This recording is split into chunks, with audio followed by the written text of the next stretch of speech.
ITC company பற்றி பார்க்கலாம். ITC company share price பார்த்தீங்கன்னா 2006லேருந்து 2014 இந்த 8 வருஷத்தில் 50 ரூபாயிலேருந்து 220 வரைக்கும் இன்க்ரீஸ் ஆயிருக்கு. கிட்டத்தட்ட 4 மடங்கு இன்க்ரீஸ் ஆயிருக்கு. அதுவே 2014லேருந்து 8 வருஷம் கழிச்சு இப்போ பார்த்தா அது 250 நியர்பையில் தான் இருக்குது.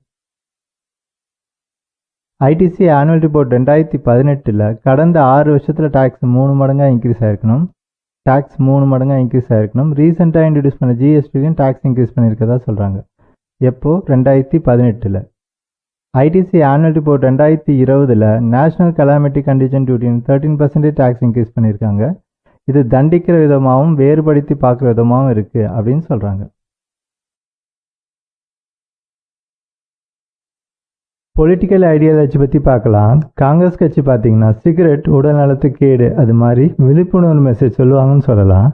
ஆனால் சிகரெட் கெடுதலாகவே இருந்தாலும் அதை கன்சியூம் பண்ணுமா வேணாமன்றதை ஒரு இண்டிவிஜுவல் பர்சன் டிசைட் பண்ணால் நல்லா இருக்கும்னு நினைப்பாங்கன்னு சொல்லலாம்.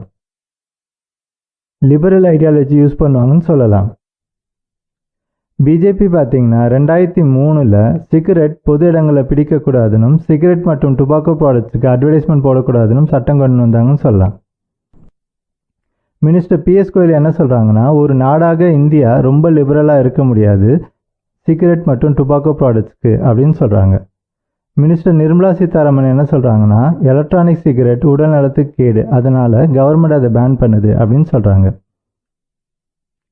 இது மட்டும் இல்லாமல் 2015, 2016, 2017 ஜிஎஸ்டியில் 2020 கவர்மெண்ட் சிகரெட் ப்ராடக்ட்ஸுக்கு டேக்ஸ் இன்க்ரீஸ் பண்ணாங்கன்னு சொல்லலாம். பிஜேபி கவர்மெண்ட் பார்த்தீங்கன்னா நல்லதை என்கரேஜ் பண்ணுறதும் கெட்டதை டிஸ்கரேஜ் பண்ணுறதும் மாதிரி அப்ரோச் யூஸ் பண்ணால் நல்லாயிருக்கும்னு நினைப்பாங்கன்னு சொல்லலாம். அந்த பேசிஸில் சிகரெட் உடல்நலத்துக்கு கேடுன்றதுனால கவர்மெண்ட் ஃப்யூச்சர்லேயும் டேக்ஸ் இன்க்ரீஸ் பண்ணுறதுக்கோ ரெஸ்ட்ரிக்ஷன் போகிறதுக்கோ வாய்ப்பு இருக்குன்னு சொல்லலாம். அந்த பேசிஸில் சிகரெட் கெடுதல்னால கவர்மெண்ட் ஃப்யூச்சர்லேயும் டேக்ஸ் இன்க்ரீஸ் பண்ணுறதுக்கோ ரெஸ்ட்ரிக்ஷன் போகிறதுக்கோ வாய்ப்பு இருக்குன்னு சொல்லலாம்.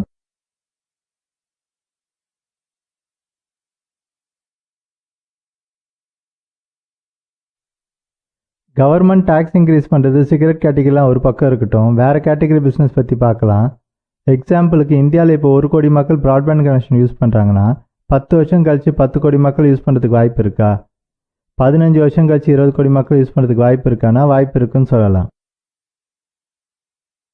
பெயிண்ட் இண்டஸ்ட்ரியில் ஏஷியன் பெயிண்ட்டும் பிஸ்கெட் கேட்டகரியில் பிரிட்டானியாவும் கடந்த 10 வருஷத்தில் நல்லா வளர்ச்சி வந்திருக்காங்கன்னு சொல்லலாம். ஃப்யூச்சரில் வளர்த்துறதுக்கான வாய்ப்பு இருக்கானா? வாய்ப்பு இருக்குன்னு சொல்லலாம். இந்த மாதிரி மற்ற கேட்டகரி பிஸ்னஸை கம்பேர் பண்ணும்போது சிகரெட் கேட்டகரி கொஞ்சம் ஸ்லோவாக வளர்கிறதுக்கான வாய்ப்பு இருக்குன்னு சொல்லலாம்.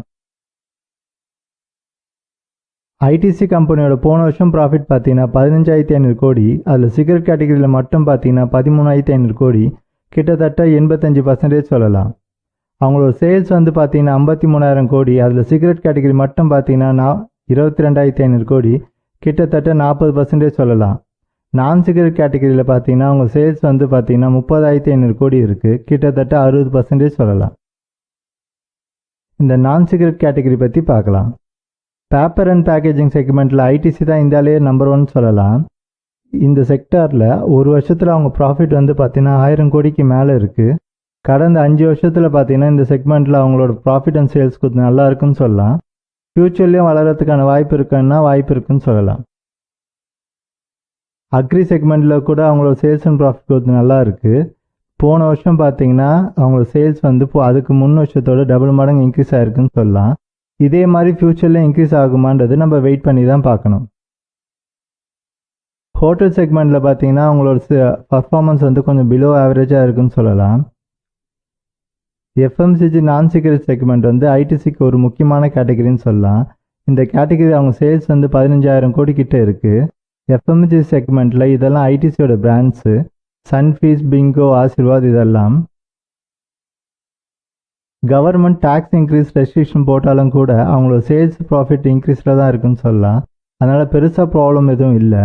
ஆனால் அதே சமயம் அவங்க சேல்ஸ் க்ரோத் வந்து பார்த்திங்கன்னா 8%லேருந்து 5 நாளாக டிக்ரீஸ் ஆகுது. அவங்க ப்ராஃபிட் க்ரோத் வந்து பார்த்திங்கன்னா 10% 7 ஆறாக டிக்ரீஸ் ஆகுது. அதனால் ரொம்ப சூப்பர்னு சொல்ல முடியாது. ஓவராலாக ஐடிஸோட பர்ஃபார்மன்ஸ் வந்து மீடியமாக இருக்குன்னு சொல்லலாம்.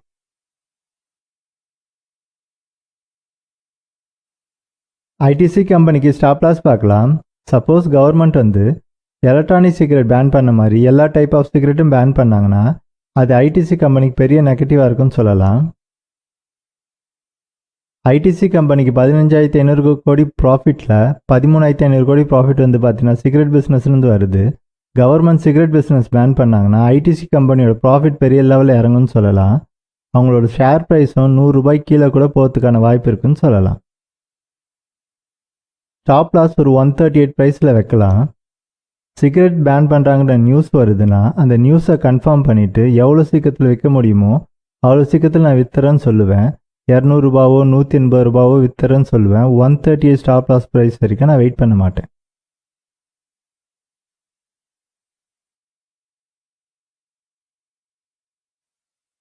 ஐடிசி கம்பெனிக்கு டார்கெட் பார்க்கலாம். ஃபார் எக்ஸாம்பிள் 288 டார்கெட் வைக்கலாம். ஜென்ரலாக பார்த்தீங்கன்னா நான் சிச்சுவேஷனுக்கு ஏற்ற மாதிரி டார்கெட் ப்ரைஸை சேஞ்ச் பண்ணிகிட்டே இருப்பேன்னு சொல்லலாம். எக்ஸாம்பிளுக்கு 288 டார்கெட் வைக்கிறோன்னா அதுக்கப்புறம் அந்த கம்பெனியோட பர்ஃபார்மன்ஸ் எப்படி இருக்குன்னு பார்க்குறோம். ரீசன்ட் குவார்ட்டரில் பார்த்தீங்கன்னா அக்ரி செக்மெண்ட்டில் அவங்க சேல்ஸ் வந்து அதுக்கு 3 வருஷத்தோட டபுள் மடங்காக இன்க்ரீஸ் ஆகிருந்தது. இதே மாதிரி ஃப்யூச்சரில் இன்க்ரீஸ் ஆகுதான்னு பார்க்குறோம். அவங்க சேல்ஸ் க்ரோத் நல்லா இருந்துச்சுன்னா டார்கெட் ப்ரைஸை நம்ம 315 கூட இன்க்ரீஸ் பண்ணலாம். நான் சிகரெட் கேட்டகரியில் பிஸ்கெட்டு, நூடுல்ஸு, சாக்லேட் இந்த செக்மெண்ட்டில் நல்ல சேல்ஸ் க்ரோத் இருந்துச்சுன்னா டார்கெட் ப்ரைஸை 340 கூட இன்க்ரீஸ் பண்ணலாம். ஐடிசி கம்பெனி ப்ராடக்டை மக்கள் விரும்பி வாங்க ஆரம்பித்தாங்கன்னா ஷாம்பு, சோப்பு, ஹேண்ட் வாஷ் இந்த செக்மெண்ட்டில் ஐடிசி கம்பெனி ப்ராடக்டை மக்கள் பெரிய லெவலில் விரும்பி வாங்க ஆரம்பித்தாங்கன்னா அது ஐடிசி கம்பெனிக்கு பெரிய பாசிட்டிவாக இருக்குன்னு சொல்லலாம். ஷேர் ப்ரைஸை டார்கெட்டை நம்ம 340 கூட இன்க்ரீஸ் பண்ணலாம். அடுத்த 1 or 2 இயர்ஸ் அவங்க சேல்ஸ் க்ரோத் எப்படி இருக்குது, ப்ராஃபிட் க்ரோத் எப்படி இருக்குன்னு பார்க்குறோம். அவங்க பர்ஃபார்மன்ஸை பேஸ் பண்ணி நம்ம டார்கெட் ப்ரைஸை அதுக்கேற்ற மாதிரி இன்க்ரீஸ் பண்ணுறோன்னு சொல்லலாம். ஐடிசி கம்பெனியோட சேல்ஸ் க்ரோத் இப்போ 5% இருக்குது. 5%லேருந்து அவங்களோட சேல்ஸ் க்ரோத் 8% 10% இன்க்ரீஸ் ஆச்சுன்னா ஷேர் ப்ரைஸும் வேகமாக வளர்கிறதுக்கான வாய்ப்பு இருக்குன்னு சொல்லலாம். ஐடிசி கம்பெனி இப்போ 5% சேல்ஸ் க்ரோத்லேருந்து 8% இன்க்ரீஸ் ஆச்சுன்னா அப்படின்றத விட ஆல்ரெடி 8% 10% சேல்ஸ் க்ரோத்தில் இருக்கக்கூடிய பிரிட்டானியா, டாடா கன்சியூமர் ப்ராடக்ட் இந்த மாதிரி கம்பெனியை வாங்குறது ஒரு நல்ல ஐடியாவாக இருக்குன்னு சொல்லலாம். கன்சியூமர் ஸ்டேபிள்ஸில் இந்த கம்பெனியெல்லாம் பார்க்கறதுக்கு முன்னாடி கன்சியூமர் ஸ்டேபிள்ஸ்னால் என்னென்னு பார்க்கலாம்.